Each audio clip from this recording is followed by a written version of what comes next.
Magandang araw mga minamahal kong senior citizens. Attention po sa inyo. Ang Universal Social Pension, pensyon para sa lahat, ay aprobado na po sa Kamara.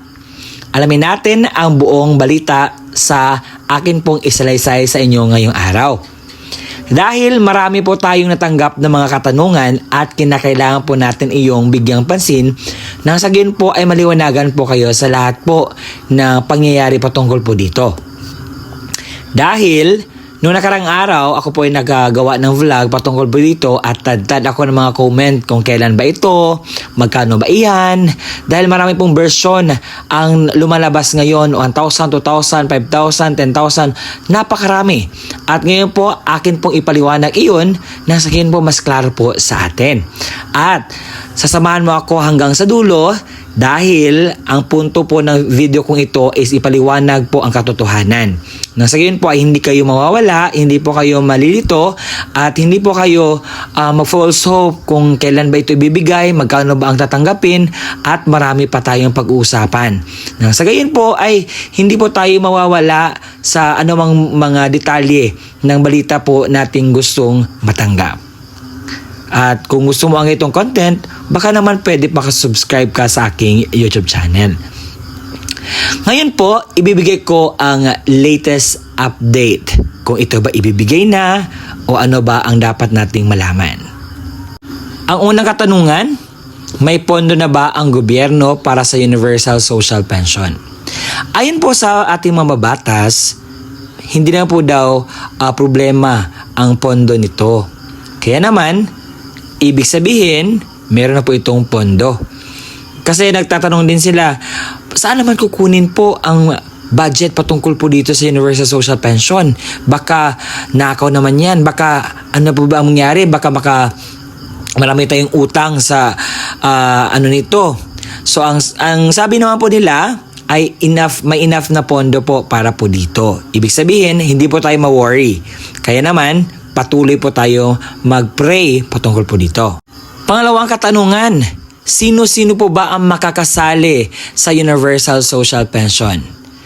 To inform you, ang makakasali po sa Universal Social Pension ay lahat po ng mga senior citizens na may edad 60 years old and above.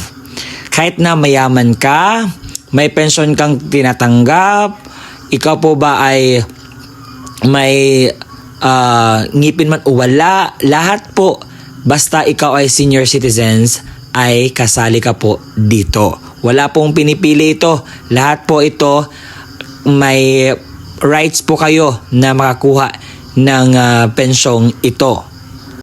Pero kinakailangang naka-register ka po sa NCSC.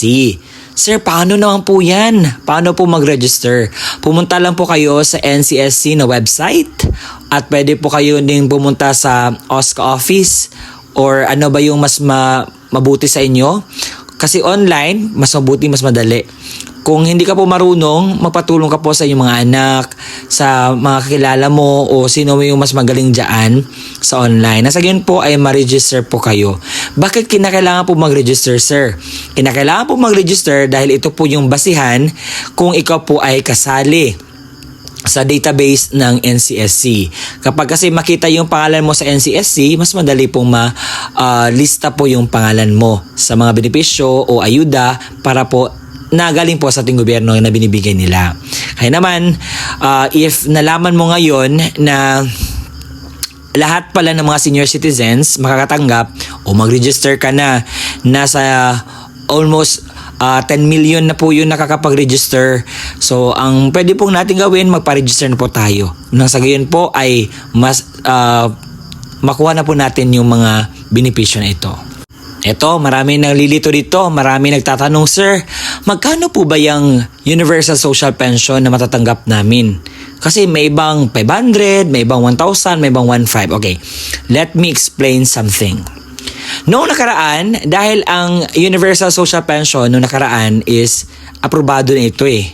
Pero natulog lang ito sa pinatulog lang ito at hindi pinagalaw at hindi inapprove. Kaya naman, inulit na naman ng ating mga minamahal na tagapagawa ng batas kasi gusto nila talagang i-push na mayroong matanggap ang ating mga minamahal na senior citizens na pensyon galing sa ating gobyerno para din sa mga senior citizens na walang pili kahit na ikaw ay may tinatanggap na pensyon, mayaman, mahirap, lahat po. So, ang matatanggap po noon, nung unang push nila nito is 500 pesos per month.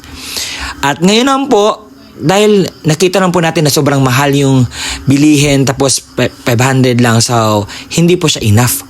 So ngayon naman, they are raising it into 1,000 pesos per month. So mas okay naman siguro ang 1,000 pesos kasi kapag susobra naman, medyo mahirapan tayo sa pondo kung saan tayo kukuha. Kaya naman parang pinapa-approve nila is 1,000 pesos. Yung 1,500 naman is galing yun sa ni Ma'am Riza Hontiveros. Kasi plano niya is 1,500 kasi mas enough. Pero yung pondo natin mas kukulangin tayo kung susobra pa tayo sa 1,000. Kaya naman, yun po. As of this moment, yung planning is nasa 1,000 pa lang po.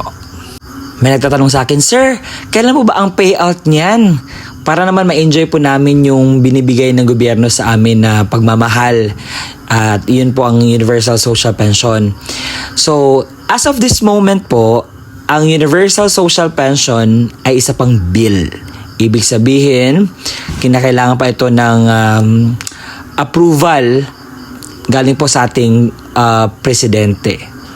Kapag na-approve na po ito at may IRR na, may rules and regulation for implementation na, dyan po, that the time ay meron po magaganap na payout. Pero sa ngayon po, pinupush pa lang ito ng ating mga gobyerno. Wala pa pong tawag dito, pirma galing po sa ating presidente. At ito po ay bill. Ibig sabihin, wala pa pong, hindi po siya ma-implement. So, kasi ma-implement lang isang bagay kapag ito ay tapos ng mapirmahan ng ating Pangulo. Pero sa ngayon po, antay lang po tayo dahil hindi nga ito tawag ito hindi hinahayaan ng ating gobyerno na makatakbo ang bill na ito kasi nung una pinatulog ito pero ngayon binuksan uli dahil gusto talaga nila na mayroong matatanggap ang mga senior citizens na pension or tulong galing sa ating gobyerno. At yun po, wala pa po tayong payout para dito po. Yung payout na ina-upload ko palagi is payout po yun sa Social Pension for Indigent Senior Citizens.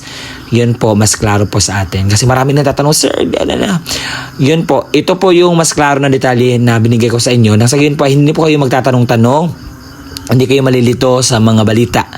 Okay, wala pong Universal Social Pension na umabot ng 6K, 2,000, 3,000, 5,000, 12,000. Marami pong lumalabas ngayon, hindi po yun totoo.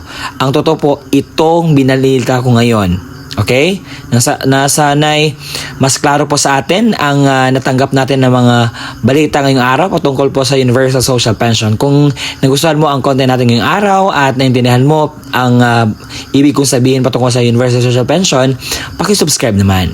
Hanggang sa muli natin pagkikita, maraming salamat po dahil umabot na tayo ng 80,000 subscribers.